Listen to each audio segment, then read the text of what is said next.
अस्सलाम वालेकुम एवरीवन। मैं आप सबसे मुखातिब हूँ, वो तमाम तर लोग जो हाजियों को तवाफ़ करता हुआ देख रहे हैं, वो तमाम तर लोग जो सालों से इस उम्मीद से जी रहे हैं कि वो एक दिन हज करने जाएंगे, जिनके दिल में एक दर्द, एक उम्मीद है, एक चाहत, एक ख्वाहिश है कि वो ज़िंदगी में हज करना चाहते हैं। और वो तमाम तर लोग भी जो सालों से हज के लिए पैसे जमा कर रहे हैं, और वो लोग भी जिन्होंने पैसे जमा कर लिए हैं लेकिन उनका नाम नहीं निकला, और वो लोग भी जिन्होंने पैसे भी जमा कर लिए, उनका नाम भी निकल आया लेकिन किसी वजह से वो हज पर नहीं जा सके, किसी मजबूरी या बीमारी की वजह से। मैं उन तमाम तर लोगों से मुखातिब हूँ कि आप लोग मक्का से दूर हैं, अल्लाह की रहमत से नहीं, क्योंकि अल्लाह ताला की तरफ से उन तमाम तर लोगों के लिए जो हज पर नहीं जा सके, इंक्लूडिंग मी, यानी हम सब के लिए बहुत सारी बेहतरीन ऑफर्स हैं इस मुकद्दम महीने के अंदर। ऑफर नंबर 1, अल्लाह के नबी सल्लल्लाहु अलैहि वसल्लम ने फरमाया, सही बुखारी की हदीस नंबर 969 है कि ज़िलहज्जा के पहले 10 दिन में किया गया कोई भी अमल पूरे साल में किए गए किसी भी दिन के किसी भी अमल से अफजल और बरतर है। तो सहाबा ने पूछा कि अल्लाह के नबी, जिहाद से भी ज़्यादा? क्योंकि जिहाद सहाबा के नज़दीक सबसे मुकद्दम अमल था। अल्लाह के नबी सल्लल्लाहु अलैहि वसल्लम ने फरमाया, जी हाँ, जिहाद से भी ज़्यादा, माँ सिवाय इसके कि कोई शहीद हो जाए और अपना सब कुछ कुर्बान कर। यानी शहादत से नीचे जितनी नेकी हैं, जितनी इबादतें हैं, जितनी कोशिशें अल्लाह की राह में, उन सब से मुकद्दम है इन 10 दिनों में इबादत करना, कोशिश करना, नेकियां करना। ऑफर नंबर 2, अल्लाह के नबी सल्लल्लाहु अलैहि वसल्लम ने फरमाया, मिशकात में ही हदीस दर्ज है, 1459 नंबर है, और सही मुस्लिम में भी हदीस 3 दफ़ा आई है। अल्लाह के नबी सल्लल्लाहु अलैहि वसल्लम ने फरमाया कि जो शख्स कुर्बानी का इरादा करे, उसको चाहिए कि वो अपने बाल मत काटे, अपने नाखून मत काटे, अपने जिल्द में से कोई चीज़ मत उतारे। और ऐसा अल्लाह के नबी ने क्यों कहा? ऐसा अल्लाह के नबी सल्लल्लाहु अलैहि वसल्लम ने इसलिए कहा ताकि आपको हाजियों की सी रिजेम्बलेंस मिल सके, हाजियों की सी मिररिंग मिल सके, आप अपने आप को उस जोन के अंदर फील कर सके।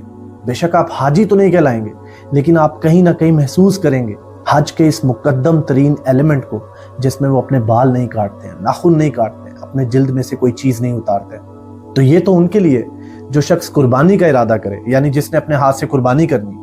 उनका क्या, जिनके पास वसाइल ही नहीं है, जो कुर्बानी कर ही नहीं सकते, उनके लिए भी अल्लाह के नबी सल्लल्लाहु अलैहि वसल्लम ने फरमाया, सुनन निसाई की 4350 नंबर हदीस है, अल्लाह के नबी सल्लल्लाहु अलैहि वसल्लम ने फरमाया कि मुझे हुक्म हुआ है कि मैं ईद उल अज़हा को ईद का दर्जा दूं, यानी इस दिन को ईद का दर्जा दूं।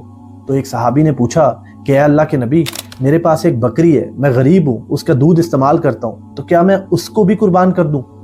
तो अल्लाह के नबी सल्लल्लाहु अलैहि वसल्लम ने फरमाया कि नहीं, तुम उसको कुर्बान मत करो, बस ईद वाले दिन ज़ेरे नाफ बाल काट लेना, मूछें मूंड लेना और अपने नाखून तराश लेना और बालों को काट लेना, तुम्हें अल्लाह ताला कुर्बानी का दर्जा देगा। अगर हाजी काबा में तवाफ़ कर रहे हैं तो आप भी अल्लाह के जिक्र का तवाफ़ करें। अगर हाजी मिना और मुज़दलिफ़ा में रात गुजार रहे हैं तो आप भी अल्लाह की याद में रात गुजारें, क़याम करें, इबादत करें, नवाफिल पढ़ें। अगर हाजी अरफा में दुआएं मांग रहे हैं, इबादत कर रहे हैं, वो तमाम तर चीज़ें जो वो ज़िंदगी में हासिल करना चाहते हैं, उसके लिए अल्लाह ताला से रिक्वेस्ट कर रहे हैं, तो आप भी अपने घर में, अपने ड्राइंग रूम में, खुले आसमान के नीचे, मुसल्ले के ऊपर, जहां पे आप अल्लाह को पुकारेंगे, अल्लाह वहीं आपके लिए मौजूद है।